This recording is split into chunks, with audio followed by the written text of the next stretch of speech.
ഈ ഒരു ഉള്ളിത്തീയിലുണ്ടെങ്കിൽ ചോറിന് വേറെ ഒരു കറിയും വേണ്ട കേട്ടോ. നല്ല പെട്ടെന്ന് ഉണ്ടാക്കാൻ പറ്റുന്ന ഒരു ഉള്ളിത്തീയിൽ റെസിപ്പി കാണിച്ചു തരാവേ. അതിനായിട്ട് ചട്ടി വെച്ച് എണ്ണ ഒഴിച്ച് തേങ്ങ ഒന്ന് വറുത്തെടുക്കാം കേട്ടോ. കറിവേപ്പിലയും കൂടി ഇട്ടിട്ട് ഇത് ഫ്ലെയിം ഓഫ് ചെയ്തിട്ട് നമ്മൾ മല്ലിപ്പൊടി മുളക് പൊടി ഇട്ട് കൊടുക്കാം കേട്ടോ. ഈ ഒരു കളർ ആകുന്നുണ്ട്. ഇനി അത് മാറ്റി വയ്ക്കാം. ആ സെയിം ചട്ടിയിലോട്ട് തന്നെ ഞാൻ എണ്ണ ഒഴിച്ച് കടുക് പൊട്ടിച്ച് വറ്റൽമുളക് ഇട്ട് അരിഞ്ഞ് വെച്ചേക്കുന്ന ചെറിയ ഉള്ളിയും കൂടി ഇട്ടിട്ട് നല്ലോണം ഒന്ന് വാട്ടിയെടുക്കുന്നുണ്ട് കേട്ടോ. അത് നല്ലോണം വാടി വരണേ, അല്ലെങ്കിൽ ഒരു പച്ചച്ചവ ഉണ്ടാവും.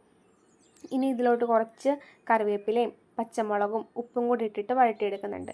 ഈ ഒരു സമയമാകുമ്പോഴേക്കും നമ്മുടെ തേങ്ങ ഒന്ന് തണുത്തിട്ടുണ്ടാവും. അതൊരല്പം പോലും വെള്ളം ചേർക്കാതെ ഞാൻ അരച്ച് വെച്ചിട്ടുണ്ട്.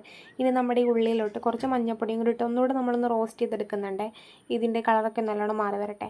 കളറൊക്കെ നല്ലോണം മാറി ഉള്ളി ഒന്ന് മുരിഞ്ഞ് തുടങ്ങുമ്പോഴേക്കും നമുക്ക് പുളിവെള്ളവും അതേപോലെ നമ്മൾ അരച്ച് വെച്ചേക്കുന്ന തേങ്ങയുടെ അരപ്പും കൂടെ ഒഴിച്ചിട്ട് കുറച്ച് വെള്ളം, ചൂടുവെള്ളമാണ് ഒഴിക്കുന്നത്, വെള്ളം കൂടെ ഒഴിച്ചിട്ട് നമുക്ക് ഉപ്പൊക്കെ ഉണ്ടോ എന്ന് നോക്കി, ഉപ്പില്ലെങ്കിൽ ഉപ്പിട്ട് കൊടുക്കാം.